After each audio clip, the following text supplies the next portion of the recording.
nós iremos falar um pouco sobre na companhia do mestre. Mas que mestre é esse? Hoje nós vamos falar um pouco sobre a presença desse homem singular, desse Jesus que nós tanto estudamos, que nós tanto procuramos nos aproximar, para entender um pouco mais sobre a presença dele e como é que nós podemos interpretar a sua importância dentro desse cenário da sua companhia. Se nós formos nos debruçar especificamente sobre o Jesus histórico, o Jesus que está contido nas páginas da história, infelizmente, nós iremos perceber que a história deu a ele muito pouca visibilidade. Para ser mais sincero, os historiadores de seu tempo não registraram a sua passagem entre nós. Ele passa despercebido entre os vários autores do seu tempo, à exceção de um só, chamado Flávio Joséfo. Flávio Joséfo, apesar de ter esse nome romano, era judeu, vivia naquela região da Palestina e teria vivido um pouquinho depois do período em que Jesus passou na Palestina. Ele, portanto, vai ser um bom historiador dos fenômenos que iriam acontecer após a passagem do mestre naquele lugar. Mas ele faz um resgate histórico falando das questões da época de Jesus como passado e é o excelente registrador do fenômeno da destruição do Templo de Jerusalém.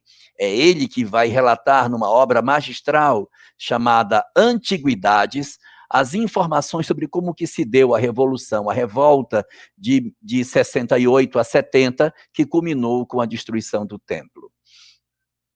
Os escritos de Flávio Joséfo parecem trazer algumas informações sobre Jesus, mas as informações que ele coloca no seu texto, elas acabam não sendo muito bem acolhidas pelo mundo científico, porque existe a suspeição de que ela tenha sido enxertada, de que alguém tenha vindo depois e inserido algumas colocações no texto que ele escreveu. Então, quando se compara as várias versões em termos históricos da sua obra, pega os seus escritos do século X, do século VIII, vamos perceber que existem pequeninas diferenças com relação a esses relatos. Porém, em 1971, agora no século XX, foi resgatada uma versão dos escritos de Flávio Joséfo, que estava em árabe, porque os árabes levaram boa parte do conhecimento para o Islã e ali estudavam os escritos dos clássicos. E o resgate dessa obra de Flávio Joséfo nos sinaliza um texto que pode dar muito a nós a sensação de que tenhamos nos aproximado do texto original, porque ele traz um texto menor e sem algumas passagens que davam a entender que teriam sido enxertadas por alguém com um espírito mais cristão do que Flávio Joséfo, que observava tudo com mais isenção a seu tempo. Nos escritos encontrados sobre Flávio Joséfo, existe um trecho no qual ele teria escrito o seguinte: havia nesse tempo um homem sábio chamado Jesus, e sua conduta era boa, e ele era conhecido como sendo virtuoso. E muitas pessoas, entre os judeus e de outras nações, se tornaram seus discípulos. Pilatos o condenou a ser crucificado e à morte. E aqueles que tinham se tornado seus discípulos não abandonaram sua lealdade a ele. Eles relataram que ele tinha aparecido para eles 3 dias após a crucificação e que ele estava vivo. Eles acreditavam que ele era o Messias, a respeito de quem os profetas tinham contado maravilhas. Essa é a única notícia histórica que nós temos sobre a passagem de Jesus no planeta, do ponto de vista da ciência oficial dos historiadores. Apesar dessa pouca expressão do ponto de vista científico, nós temos uma exuberante literatura que trata sobre essa questão, fundamentalmente os evangelhos, aonde é possível recolher informações muito preciosas e sobre quais textos os homens se debruçam há muitos séculos, retirando lições muito preciosas sobre o que eles tratam. E é exatamente desses evangelhos, estudados pelos homens modernos, pelos novos historiadores que se debruçam sobre esses documentos, que saem informações extremamente preciosas sobre esse homem. A primeira das conclusões é que os historiadores do nosso tempo, ao observarem a leitura do que está disposto dentro dos evangelhos, apresentam Jesus como sendo um homem singular, um ser diferente, pela possibilidade que ele tinha de apresentar uma proposta de ensino e de vivência que o destacava dentre os demais homens que passaram no seu tempo e até antes deles, em virtude da característica que ele possuía na forma de pregar a sua mensagem aos seus discípulos. Um ponto que os historiadores atuais destacam é o fato de que ele certamente era uma pessoa diferente, porque ele tinha o poder de fazer com que escravos sonhassem. Você já imaginou o que é você viver sob o guante da escravidão? Você viver oprimido por um processo de escravidão e dentro desse esmagamento que a escravidão te oferece, você ser capaz de sonhar, de ter esperanças, de mobilizar o seu íntimo em busca de ideais nobres? Então, esse ponto do fato de Jesus ter conseguido sensibilizar os homens de seu tempo, que eram escravos do Império Romano, tanto quanto ele também o foi, Jesus nasceu escravo do Império Romano e foi crucificado sob ordem do Império Romano, na condição de escravo que ele era do imperador. Então, a história, quando se debruça sobre o que ele teria deixado, observa a singularidade desse homem pelo fato de que ele realmente tinha uma característica profundamente diferente. E eles, quando analisam os evangelhos, chegam a alguma conclusão muito curiosa. Eles dizem que o que está disposto nos evangelhos nos dá conta de que a história deve ser real. Por quê? Porque eles dizem que quando Jesus, o personagem central da nossa discussão, se encontra com o Império Romano, se o texto não fosse real, haveria fenômenos extraordinários acontecendo durante sua prisão, sua crucificação. Mas o que acontece após o momento em que termina a chamada Santa Ceia e que ele sai para orar no horto, são fenômenos absolutamente esperados na circunstância que aquilo acontecia. Os homens vêm, os homens o prendem, nada extraordinário acontece, nenhum sinal celeste se dá. Ele é conduzido à prisão, ele sofre o seu flagício, sofre a crucificação e experimenta a morte na cruz. Esses fenômenos, de maneira muito singular, no sentido de não serem transcendentes do ponto de vista espiritual, dão ao texto mais autenticidade e fazem com que os historiadores tenham a sensação de que realmente o fato teria acontecido. Mas existem pequeninos detalhes dentro dessa história que revelam para nós uma personalidade extraordinária.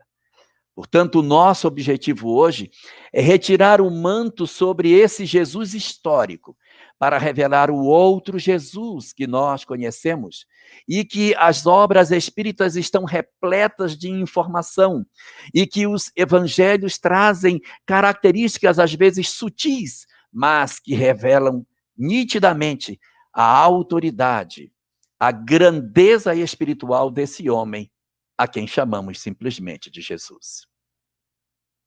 Na própria crucificação, no próprio momento em que Jesus estava sendo preso, quando houve a sua prisão, o evangelista João, no seu capítulo 18, narra um fato que só ele mesmo narra.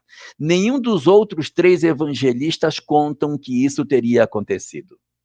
Afirma João o seguinte, que quando os homens chegaram para prender Jesus, que estava cercado de alguns discípulos, disse-lhes Jesus: a quem procurais? E eles disseram: procuramos a Jesus de Nazaré, ou a Jesus Nazareno. E Jesus então lhes respondeu: sou eu. Eles vêm e perguntam, ele pergunta: a quem procurais? A Jesus de Nazaré. E ele responde: sou eu. Olha o que o evangelista narra. Quando lhes disse sou eu, os homens recuaram e caíram por terra, ou seja, a autoridade dele era tamanha que os próprios homens ficaram tolhidos do ato de poder prendê-lo. Então, Jesus tornou a perguntar-lhes: a quem buscais? E eles responderam novamente: a Jesus de Nazaré. E Jesus novamente falou: já vos disse que sou eu. Se, pois, é a mim que buscai, deixai-os ir.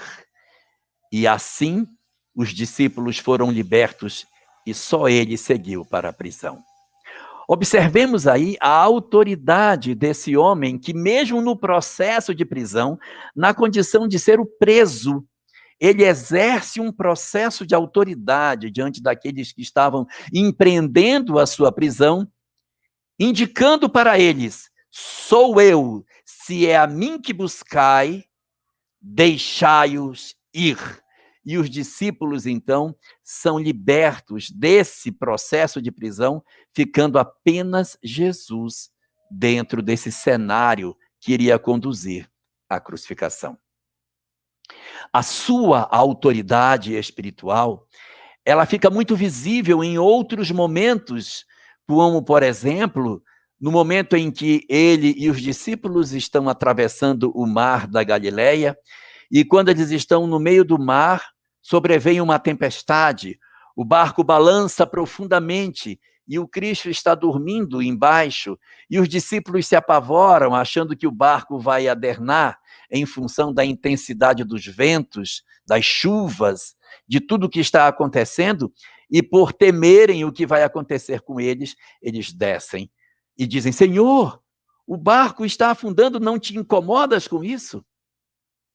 E aí Jesus então se levanta e diz: por que duvidais, ó homens de pouca fé? E ele se levanta, e segundo a narrativa dos evangelistas, ele vai até o barco, a proa do barco, e estendendo as suas mãos, repreende os ventos, e a tempestade acalma. Mas o curioso é o que dizem os discípulos após esse momento do apaziguar da tempestade. Os discípulos se viram uns para os outros e dizem entre si: quem é este homem que até os ventos e o mar os obedecem? Veja que o texto diz: quem é este homem que até os ventos e o mar, não é que o vento e o mar, mas até o vento e o mar o obedecem, significando que outros também se submetiam à sua autoridade, indicando que ele, de certa maneira, possuía a capacidade de poder oferecer aos homens uma relação de autoridade espiritual que fazia com que eles se submetessem às suas decisões. Quando nós pegamos a obra há 2000 anos, que narra a história de Públio Lentulus, nós vamos observar ali um encontro de Jesus com o senador romano. Nas páginas que antecedem o encontro do senador com o Cristo, nós encontramos um senador altivo que vai encontrar um galileu, na cabeça dele um galileu, mas Jesus era nascido em Belém, portanto judeu. Ele vai encontrar um pobre judeu, galileu, tanto faz, mágico, para dizer a ele que precisava que ele curasse sua filha. Mas ele, o grande senador, vai encontrar com um ser miúdo, que é aquele que era escravo do Império Romano. Mas o que acontece na leitura do texto quando o senador se encontra com o Cristo nega tudo aquilo que a gente esperava que acontecesse. A autoridade do Cristo diante dele faz com que o senador se curve. Ele não resiste à autoridade de Jesus. Ele não consegue resistir à presença espiritual desse ser que o marca tão profundamente, que dá a ele uma condição de marcação tão significativa, que ele iria transformar a sua vida a partir daquele encontro que ele tem com aquele homem que ele não veria uma segunda vez. Ele só encontra Jesus ali, naquela hora em que ele conversa com ele, durante aquele momento em que ele está aflito, porque sua filha Flávia está doente.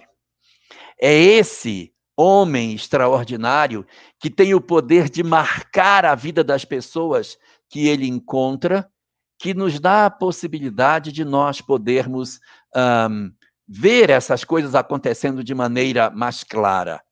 Nós podemos ver, assim, a autoridade dele expressa nessas relações com as pessoas que estavam em seu derredor. Eu gostaria de mostrar agora para todos um poema que existe, e esse poema ele foi composto em função de um sonho. A autora do poema, ela teve um sonho que durou 2 segundos. Eu disse 2 segundos. O que ela sonhou? Ela sonhou que ela era criança, andando naquelas ruas da Palestina, e quando ela vai andando na rua, despretensiosamente, sem nenhuma preocupação com nada, ela cruza uma esquina. Quando ela cruza essa esquina, 2 homens estão vindo, cruzando no sentido contrário. Um desses homens, que ela não consegue ver o rosto, ela entende que seja Jesus, no sonho. E aí, esse Jesus do sonho olha para ela. Ela, criança, Jesus olha. O olhar cruza durante 1 segundo. Olha, e ele segue conversando com o homem com quem ele estava, e ela fica na esquina. É um sonho, evidentemente não podemos tomar isso como um fato real, porque nós, com o conhecimento espírita que temos, sabemos que sonhos nem sempre traduzem a realidade. Sabemos que os sonhos, nós podemos substituir pessoas por pessoas. Não significa necessariamente que esse sonho tenha de fato acontecido, nem que esse sonho seja com Jesus em pessoa, mas poderia ser um outro personagem de uma autoridade espiritual que traduziu em quem recebeu o olhar a sensação de que estava sendo olhado pelo próprio Cristo. Nós, portanto, nesse momento, eu gostaria aí que o Paulo colocasse para a gente o poema para a gente ver. Considerem que ele não é necessariamente real, mas a licença poética para falar sobre essas coisas. Paulo, por favor, coloca o poema para nós.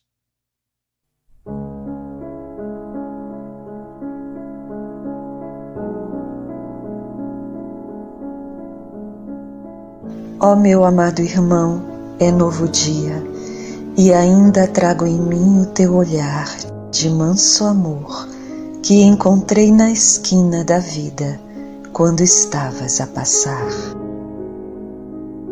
Eu caminhava rumo à rotina, tão jovem ainda eu ia trabalhar, nos campos da querida Palestina, em honra da família a sustentar. Tão despretensiosa caminhada, que eu repetia a cada alvorecer, tão cômodo seguir mesma jornada, me era mais fácil que tentar crescer. Chegava eu à esquina conhecida, tu vinhas, começavas a dobrar, e no segundo eterno de minha vida, cruzou-se o meu olhar com o teu olhar. Jorrou em fogo de teus olhos mansos Amor que penetrou meu olhar, rasgou-me abaixo e aconchegou-se ao peito, ardeu-me como estando a queimar. Passaste e seguiste o teu rumo, e eu fiquei, sentindo arder em mim a chama do amor tão mais profundo que me emprestaste em compaixão sem fim. Quisera arder-me eternamente a flama, distribuindo-a em jorro a outro irmão, mas logo apagou-se em minha brasa, não consegui retê-la ao coração. Segui, eras afora, mestre amado, e saiba, nunca me esqueci de ti. A cicatriz da chama ainda trago me indicando o rumo a seguir. E hoje sinto, irmão, tanta saudade do teu olhar que em mim se eternizou. Quisera eu ter seguido a tua verdade naquela esquina que me convidou, e ter te confessado que te amava, e ter permanecido ao lado teu, e ter enfim trilhado outra jornada, alimentando a chama que me ardeu. Mas sigo a cicatriz do teu amor e busco a chama do teu doce olhar, no olhar de cada outro irmão em dor, na dor que por ti busco amenizar.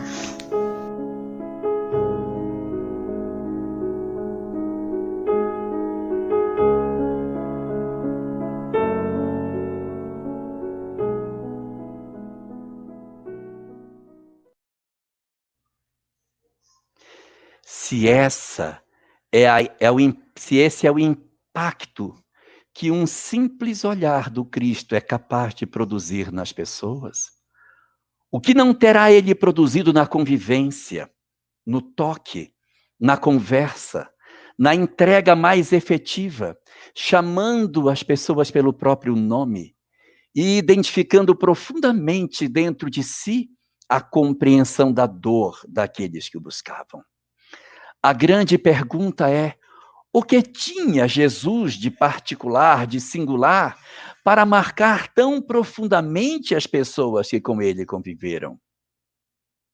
Os profetas de Israel, que traçaram o desenho de como deveria ser a personalidade desse homem, que era intitulado de Messias, nada mais era do que a história de alguém que traria dentro de si um dom extraordinário de entender a alma humana.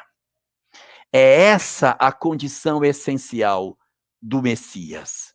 Quando nós observamos as profecias de Isaías, em que ele apresenta como seria o perfil do Messias, ele diz: e ele tomou sobre si as nossas enfermidades e carregou as nossas dores. Como se ele comparecesse na terra para aliviar as dores dos seres humanos. Como se ele pudesse efetivamente promover, ao encontrar as criaturas, derramar um amor tão intenso que modificava as suas histórias de vida. Aqueles que estiveram em sua companhia puderam assim perceber 5 características das condutas que o Cristo tinha e que promoviam essa transformação tão profunda nas criaturas. A primeira dessas características era o dom de valorizar as pessoas. Naquele período, as pessoas eram muito desvalorizadas, as mulheres, elas não eram valorizadas, elas eram consideradas como seres de segunda categoria. E em todas as vezes que o Cristo pôde conversar com as mulheres, ele as carregou numa condição de igualdade. Ele valorizou a todas elas. Uma das suas conversas mais extraordinárias, contidas nos evangelhos, que mostram a valorização da mulher, está no encontro de Jesus com a samaritana, ao pé do poço de Sicar, aonde num diálogo intenso, profundo, Jesus consegue, através dela, acessar o povo da Samaria e iniciar o processo de pregação numa região fechada para a pregação dos rabinos judeus. É através desse momento em que ele entende o coração dela que ele consegue acessá-la mais plenamente. Uma segunda característica que nós encontramos muito presente no Cristo é a sua capacidade de ter compaixão. Ele não somente valorizava as pessoas, mas ele se condoía da dor dos outros. Quando alguém apresentava um sofrimento, quantas vezes ele entendeu a dor do outro e estendeu o seu socorro. Uma das histórias que marcam profundamente esse processo de compaixão que o Cristo apresentava, nós vamos encontrar na mulher hemorroíça.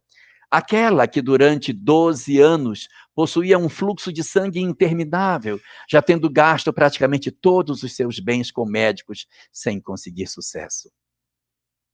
E quando ela toca as vestes do mestre, ela sente que ela se cura do seu processo de sofrimento. E ele então diz: quem me tocou? E quando ela diz: fui eu, Senhor. E se apresenta diante de todos, porque a mulher, na condição que ela estava, ela era considerada impura, ela não podia tocar nada, muito menos um rabino. Mas ela, quebrando todas as regras de seu povo, ela não simplesmente toca, como toca um homem e toca um rabi. Ela toca um mestre, e isso mostra a força que ele possuía de promover nas pessoas o desejo de se curarem através dele. E quando ele a vê, ele diz: minha filha, a tua fé te salvou. E ele então não faz nenhuma pergunta específica, ele apenas diz a ela que ela seguisse a sua vida. Ele também trazia dentro de si o dom da esperança. Ele alentava o coração dos que estavam desejosos de uma sinalização de felicidade futura. Aqueles que conviveram com ele traziam dentro de si a sensação de que estavam encontrando um tesouro de esperança. Nós vamos encontrar um personagem marcado por essa esperança que o Cristo trouxe, cheio de uma esperança inquebrantável na figura de Estevão, a alma desassombrada, apresentada assim por Emmanuel, por ser aquele que, recebendo a informação sobre o Mestre, entregou-se inteiramente a essa mensagem renovadora, transformando a sua vida e enchendo os seus dias da certeza de um amanhã venturoso. Ele tinha o poder de convencer as criaturas de que existia um futuro ditoso para todos nós. Mas não somente valorizava, não somente tinha compaixão, não somente trazia esperança, mas oferecia proteção àqueles que eram mais frágeis. Jesus, pelas inúmeras formas de agir, oferecia aos que eram mais frágeis a sensação de que suas mãos se estendiam, protegendo-os do mal.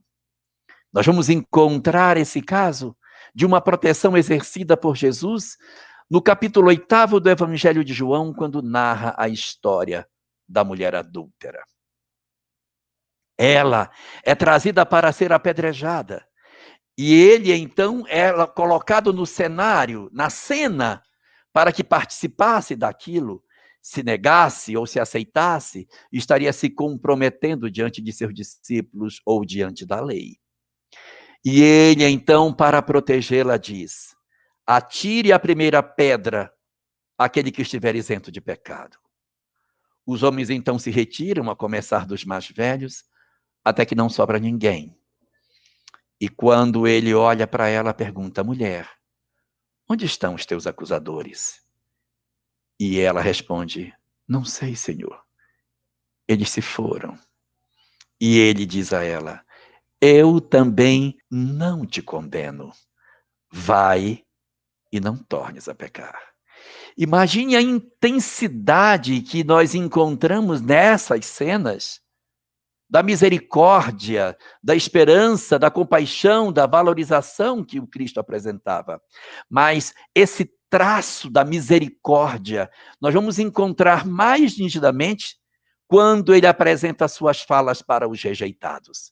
A sociedade de Israel tinha como conceito que os pobres e os desgraçados, assim entendidos, assim o eram porque estavam distantes das bênçãos de Deus.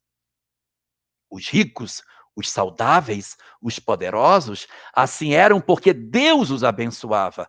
Os outros eram amaldiçoados porque haviam feito alguma coisa. Jesus comparece na sociedade judaica e inverte a lógica do pensamento, dizendo que bem-aventurados não eram os ricos, bem-aventurados os pobres de espírito, porque deles é o reino dos céus. Com essa fala, ele quebrava toda a lógica judaica.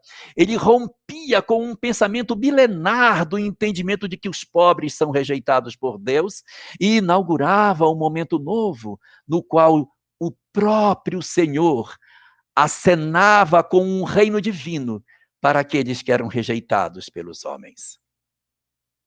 A sua pregação pública, que iniciou com esta frase, bem-aventurados os pobres de espírito, trazia como bandeira maior de tudo aquilo que ele falava, não simplesmente o sentimento de proteção, de esperança, a compaixão, a valorização, mas fundamentalmente a misericórdia, filha do amor, que se derramava por sobre todas as criaturas.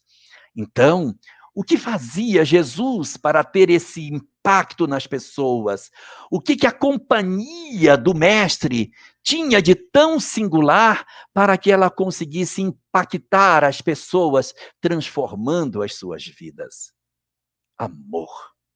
Nós podemos sintetizar a misericórdia, a valorização, a compaixão, a esperança e a proteção numa única palavra: amor. Ele amou as criaturas. E deixou até um mandamento novo: amai-vos uns aos outros como eu vos amei, sem reservas, sem julgamentos, sem críticas. Amou sem reservas. Foi isso que deu a ele a distinção daquilo que ele veio trazer. Sua mensagem era tão extraordinária e tão impactante que fez com que seus discípulos, após sua crucificação, abrissem casas de socorro para acolher os miseráveis, os famintos, os pobres, os doentes, os desvalidos. Uma situação que não aconteceu com nenhum dos outros missionários que vieram antes de Jesus. Sem deméritos para Buda, para Krishna, para Sócrates, para Zaratustra, para Hermes Trismegisto ou qualquer outro sábio védico, não me interessa quem, nenhum deles conseguiu impregnar de tanto amor seus discípulos a ponto de exercitarem a sua doutrina através do socorro aos desvalidos da sorte. Só Jesus, que trouxe a mensagem da importância do próximo para a elevação das nossas próprias almas. E é assim, nessa grandiosidade que nós encontramos da sua tarefa, que nós podemos perguntar: e se ele fazia isso, o que ele pregava? Qual era a síntese do pensamento das suas ideias? Como que ele conseguia isso? Quais eram as verdades que ele trazia que promoviam essa transformação tão profunda nas pessoas? Ele falava basicamente de duas coisas: o amor ao próximo, o amor aos inimigos, o amor a si mesmo, o amor a Deus.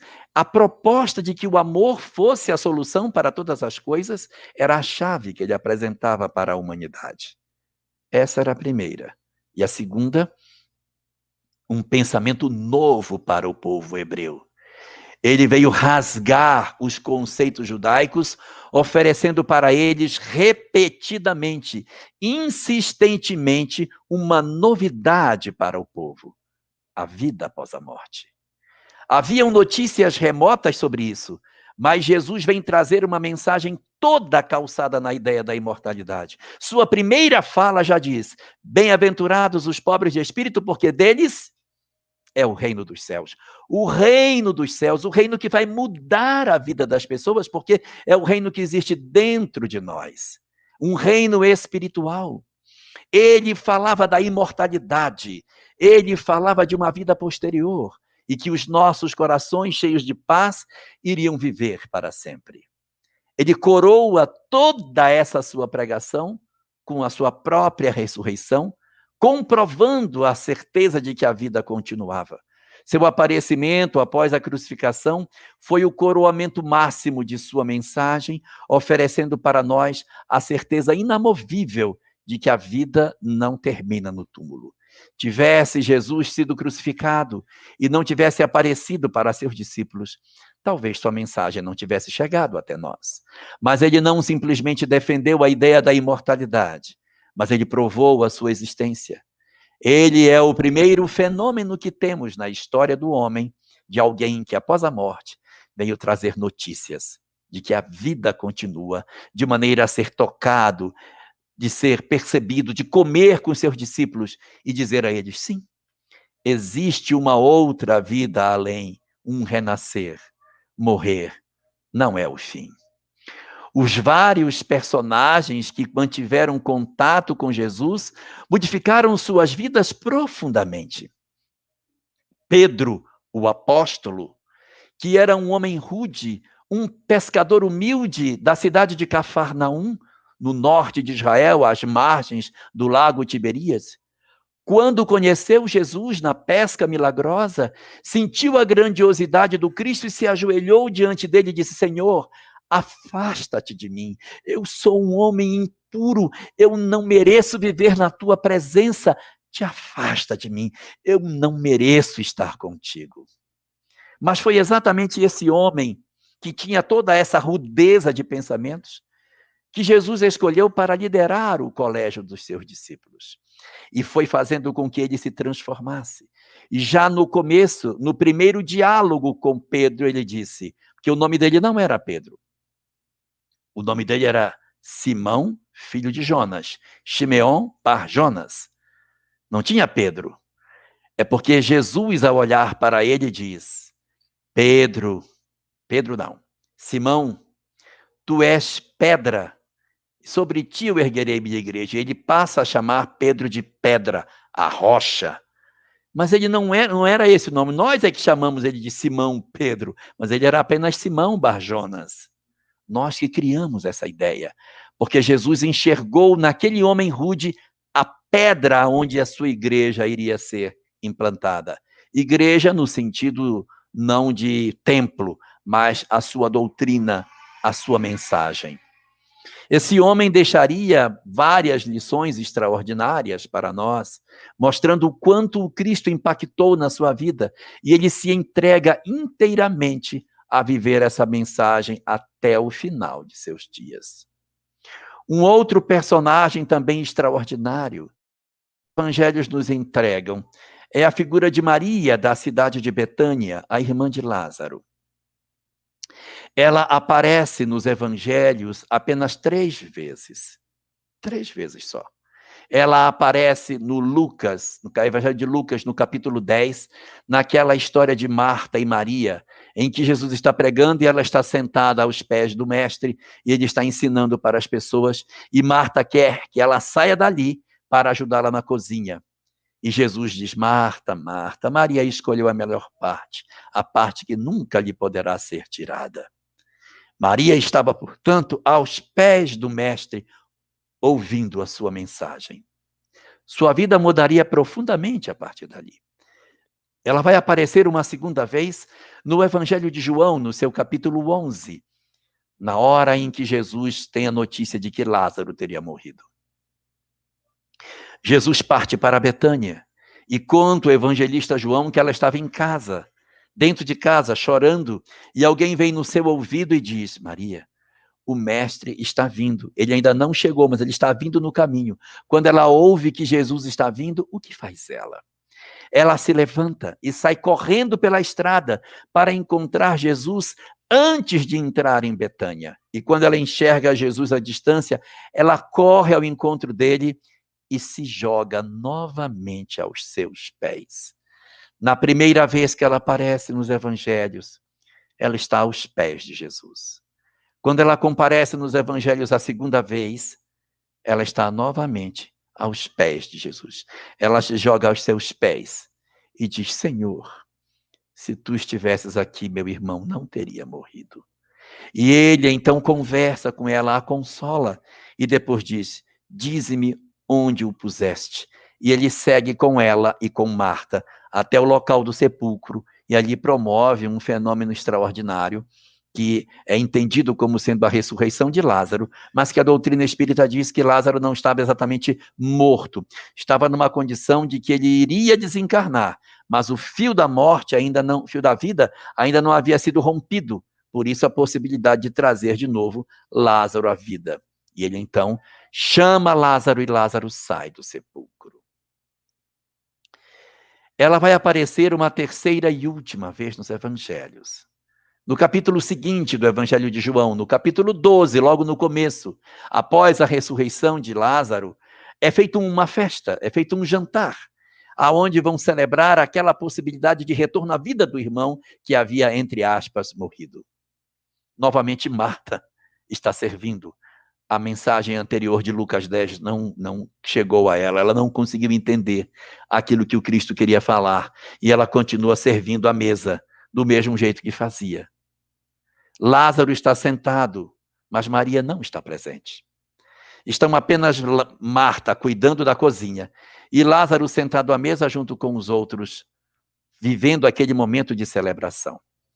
É quando então Maria de Betânia comparece, trazendo um vaso de alabastro, segundo o evangelista João. E ela então quebra o vaso e derrama aquele nardo puro em cima de Jesus e começa jogando-se aos pés dele pela terceira vez, agradecê-lo por tudo que ele havia feito na vida delas. E beija, e abraça, e chora, e enxuga as lágrimas com os seus cabelos. E ali já era a semana anterior à sua crucificação, e era a última das oportunidades que ela teria para encontrar com o Mestre. 3 vezes, e todas elas aos pés de Jesus. Um outro personagem também singular que mudou sua vida profundamente é Saulo de Tarso. Ele, que era o grande perseguidor cristão, encontra às portas de Damasco uma luz que transforma a sua vida perguntando: Saulo, Saulo, por que me persegues? Duro para ti é recalcitrar contra os aguilhões. E quando Saulo enxerga a luz que o cega, ele pergunta: quem és tu, Senhor? Diz a luz: eu sou Jesus, a quem tu tanto persegues. E ele então diz: Senhor, o que tu queres que eu faça? Ele não diz o que tu queres que eu sinta. Ele quer fazer, ele quer ir para fora, não quer ir para dentro. O que tu queres que eu faça? E o Cristo diz: entra na cidade e te será dito o que haves de fazer. Nunca foi dito a Paulo que ele deveria fazer, ninguém nunca lhe disse. Porque não era para fazer, era para sentir. Mas é preciso entrar na cidade, conviver com os outros para saber o que precisamos sentir. Porque quem sente faz, mas não necessariamente quem faz está sentindo. Paulo, então, Saulo, transformado em Paulo, transforma profundamente sua vida. E à medida que ele vai conhecendo os evangelhos, vai transformando o seu eu profundo. E vai descobrindo o que ele tem que sentir. E ao sentir em profundidade a grandeza da mensagem de Jesus, ele decide fazer. Então ele faz porque sentia. Ele não faz porque devia fazer, mas porque o que ele sentia na profundeza do seu ser apontava o que ele deveria realizar. Mas talvez nenhum dos personagens narrados nos evangelhos apresentam uma história tão forte, tão transformadora, como a mulher de Magdala. Miriam de Migdal, Maria de Magdala para nós. Miriam vivia na cidade de Migdal, que em hebraico Migdal significa torre. Era uma cidade às margens do lago de Tiberíades, também na Galileia, mas era uma cidade pujante, era um porto comercial mais conhecido do que as cidades menores que estavam ali em torno, como Dalmanuta, como Cafarnaum, como Nazaré e tantas outras, apenas Tiberíades, naquele lugar, era maior do que Migdala. E exatamente por ser um local maior, com um porto mais pujante, e sendo ponto de muitas rebeliões, era uma cidade onde transitavam muitos homens, muitos comerciantes, e o exército romano mantinha ali um contingente superior à necessidade do número de habitantes. Ela ali era apresentada como uma mulher conhecida como uma dona de um local, aonde os homens a procuravam em busca de prazer.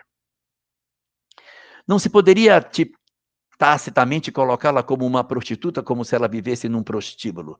Ela era uma senhora que tinha uma vida que hoje poderia se dizer de uma mulher livre, que escolhia seus próprios homens, que escolhia quem ela queria ter ou não, vivia num palácio suntuoso, num local extremamente rico, cheio de muitas servas, e suas festas eram conhecidas como festas extraordinárias. Mas contam os espíritos, através de Divaldo Franco, e não especificamente numa obra, mas através de sua mediunidade, que Maria de Magdala, apesar de ter essa vida faustosa, em que ela escolhia os homens que ela queria ter naquela noite para o seu palacete, ela também era dada a processos de profunda tristeza. Havia dias em que ela se recolhia no seu quarto e não queria ver absolutamente ninguém. Ela ficava sentada na cama olhando para o vazio, sem mover um músculo, e ficava às vezes um dia inteiro sem ter o contato com quem quer que fosse. Nesses momentos de profunda dor que ela sentia, dizia-se que as próprias escravas eram obrigadas a retirarem os seus sapatos, as suas sandálias, para que não fizessem barulho para despertar a senhora, que estava recolhida no seu processo de depressão amarga. Ela, portanto, alternava momentos de festa, de alegria, de langor, com períodos de profunda tristeza e de isolamento. E narra, então, Divaldo, que num desses dias em que ela estava profundamente triste, ela estava passando pela cidade, levada numa liteira, conduzida pelos seus escravos, e passando pelas ruas barulhentas de Magdala, ela se defrontou com um homem miserável, de roupas andrajosas, que batendo na liteira, pediu que ela o ajudasse, porque Maria de Magdala era conhecida como sendo uma mulher rica, mas profundamente bondosa. Apesar de viver aquela vida estranha, ela, na verdade, tinha o coração muito voltado para os miseráveis. Ela sempre tinha o que oferecer aos pobres, desde que não estivesse nos seus dias de tristeza profunda. E esse homem, ao ver a liteira da senhora passando, correu até ela e, batendo na liteira, pediu que ela abrisse. E como ela estivesse num processo de dor, ela abriu a portinhola e, sem se mover, perguntou o que ele queria. E o homem disse: Senhora, me dê uma moeda, eu preciso ir a Cafarnaum. Isso que vais fazer em Cafarnaum? Senhora, eu preciso encontrar o Messias. Ele está em Cafarnaum. E ela disse: o Messias? Sim, ele cura as pessoas. E ele então abriu as vestes e mostrou para ela o corpo todo em chaga da lepra. Ela olhou o corpo todo chagado e ele disse para ela: me ajude, senhora, uma moeda para eu pagar o barqueiro para me levar, a fim de que eu possa ver esse homem extraordinário. Ele vai me curar, ele cura as pessoas. Me ajude. Ela, então, olhando aquele homem naquela condição miserável e pensando nas suas próprias dores profundas, abriu a bolsa, tirou uma moeda e disse para o homem: avise-me se você encontrar esse Messias e traga para mim uma notícia. Pergunte para ele se ele cura as lepras da alma. E jogou a moeda para o infeliz. Ele recolheu a moeda e disse: eu avisarei, minha senhora, eu avisarei. E o homem sumiu e ela voltou para o seu palácio. Poucos dias depois, em que ela continuava nesse estado de profunda tristeza, ele bate nas portas do palácio dela.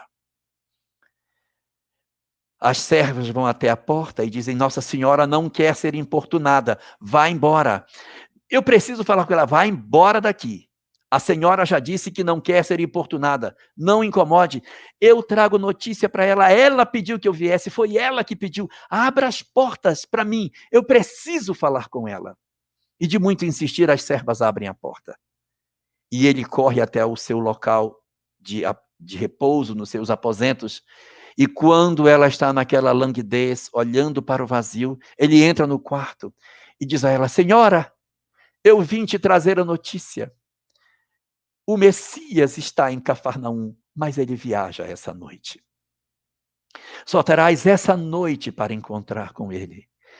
E eu te trago a notícia que tu perguntaste. Ele cura, sim, as lepras da alma, Senhora.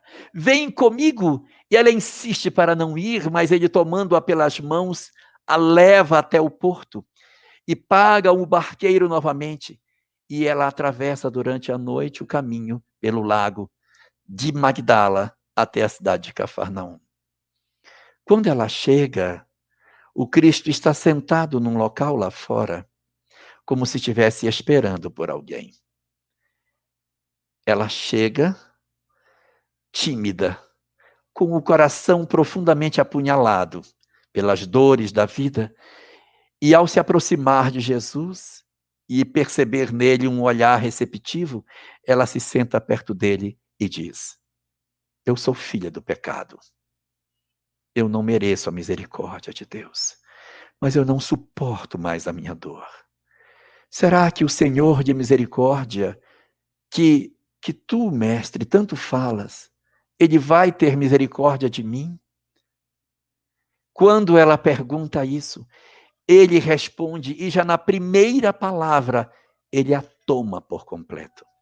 A primeira palavra que Jesus diz para ela é: Maria. Ele a chama pelo nome. Ele não a chama por outro tipo de designação. Ele chama pelo nome dela. E ao ouvir isso, ela percebe que ele conhece a intimidade dela. E ele aponta para ela uma casa em ruínas e diz: Maria, olha essa casa em ruínas. A casa está se desfazendo, mas as plantas subiram e cobriram o resto da construção que ainda não desabou. Mas observa, Maria, que sobre os escombros da casa, a vegetação está enchendo de flores as ruínas. Assim é a alma da criatura humana. Nós podemos estar em escombros, mas a natureza tem o dom de cobrir os nossos escombros de vida e fazer felicidade onde nós não enxergamos, cobrindo de alegrias através das flores, trazendo paz para os nossos corações. E ela, então, apresenta para ele a sua segunda pergunta. Ela diz: Senhor, eu tenho sede de amor, eu tenho sede de amar. Eu tenho 1000 homens, mas eu não tenho ninguém que me ame. Eu tenho sede de amor. O que é que eu posso fazer? E ele responde para ela: Se tu tens sede de amor, então ama. Não espera que te amem. Se tu queres experimentar o amor, experimenta, Maria. Te entrega ao amor e ama. E as palavras do Cristo penetravam profundamente a intimidade dela, mexendo todos os seus valores íntimos. E termina a sua conversa com ela dizendo: Lembra, Maria, tu és mulher.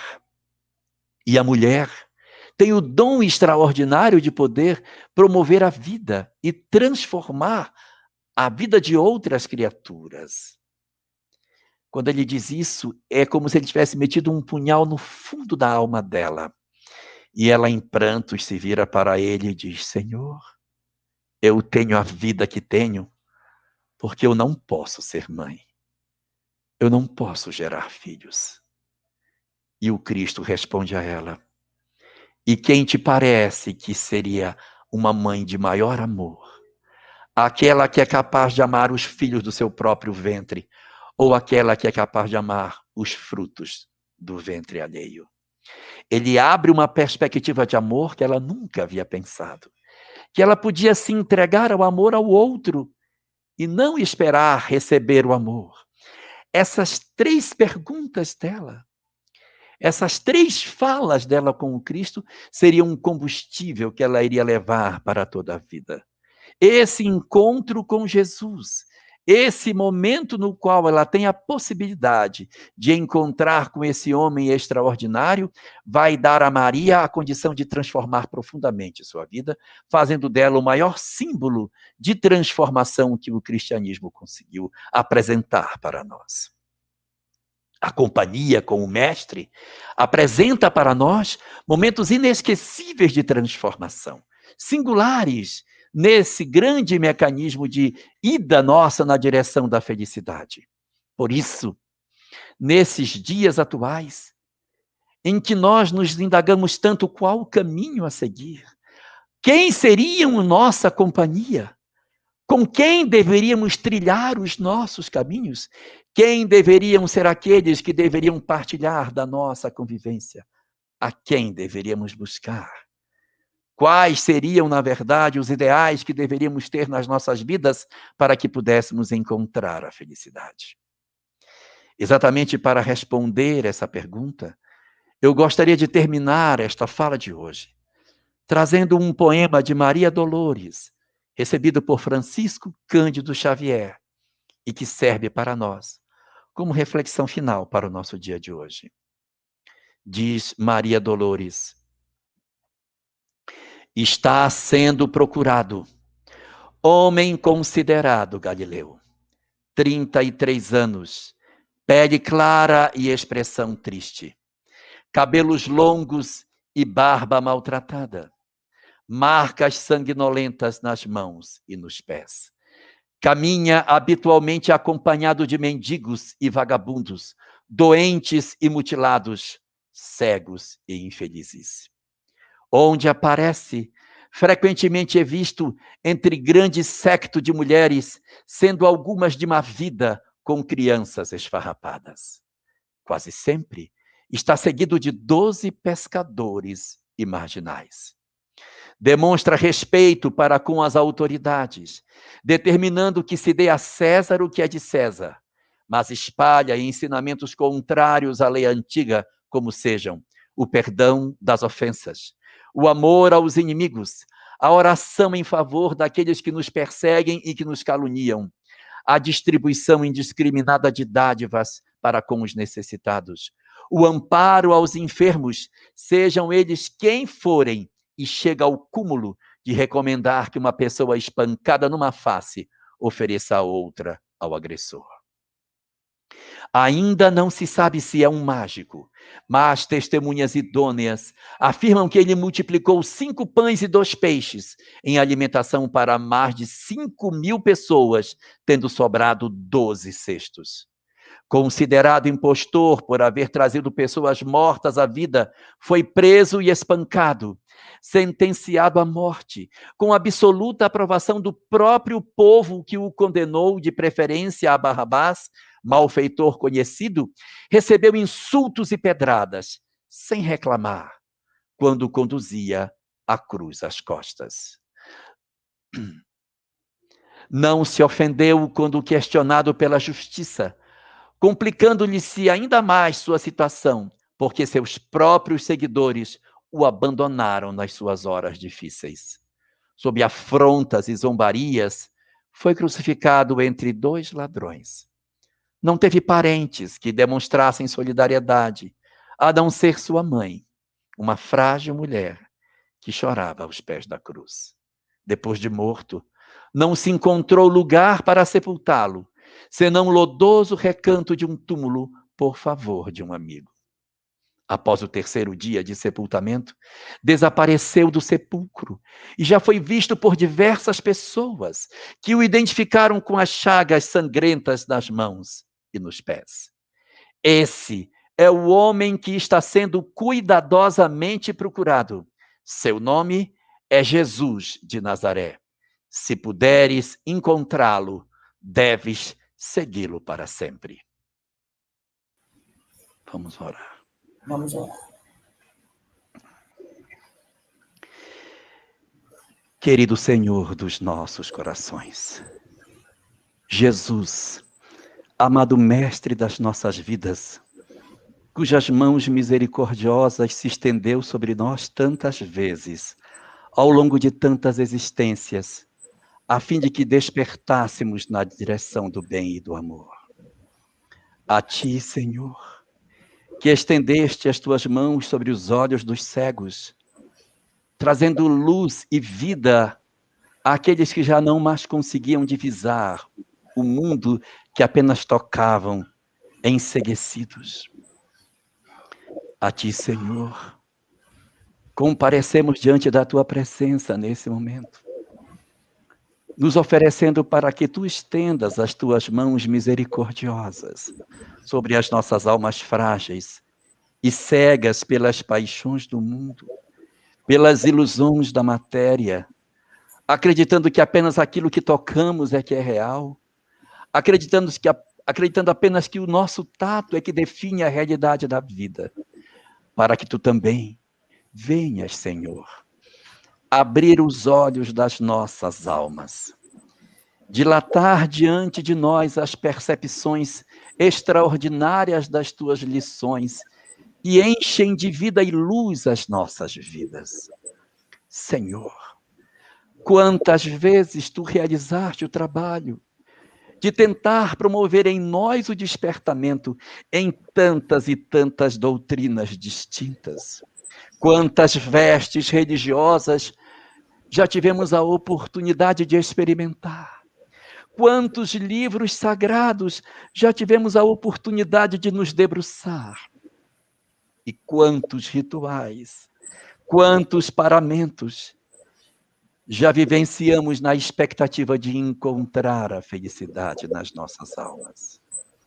Mas hoje, Senhor, iluminados pelo conhecimento que a doutrina espírita nos oferta, nós descobrimos que a verdadeira felicidade reside no interior dos nossos corações.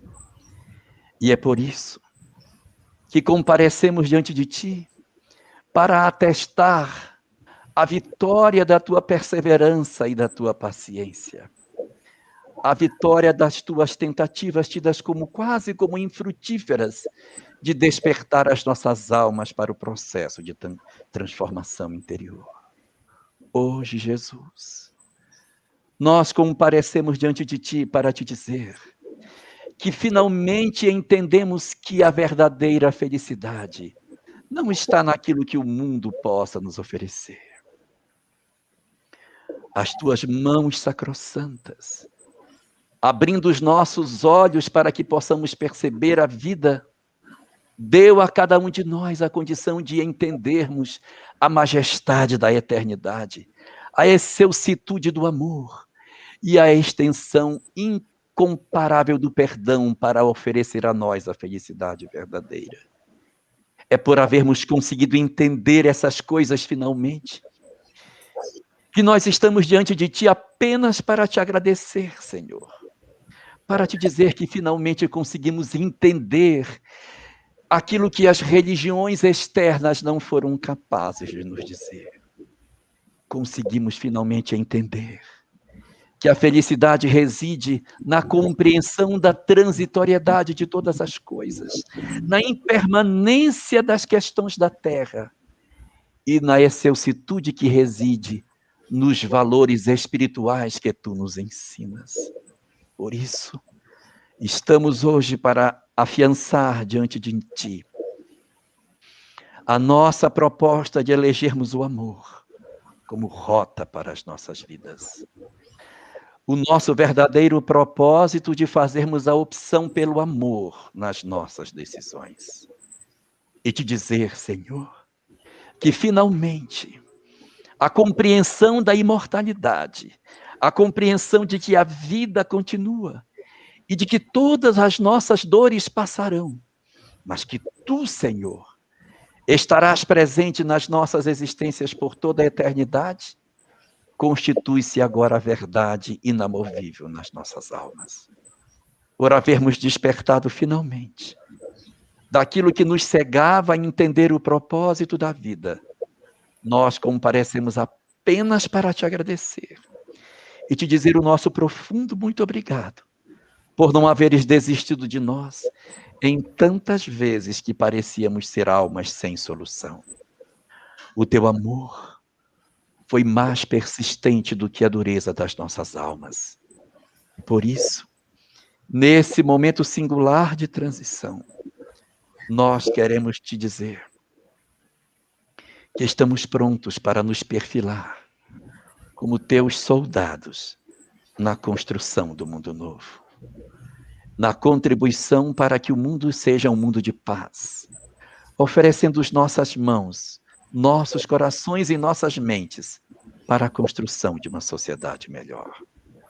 Ó Senhor, ó grande Rabi da Galileia, ó Senhor, finalmente conseguimos entender a excelsitude da tua mensagem e por isso esquecemos o Jesus histórico que tanto procuramos e tal como o senador romano, ouvimos o chamado do aviso que diz para te seguir para todo sempre. E assim, como Públio Lentulus, abandonamos o nosso orgulho e nos curvamos finalmente diante de ti e te dizemos: Ave Cristo, aqueles que anseiam a glória de servir-te, te saúdam e te glorificam.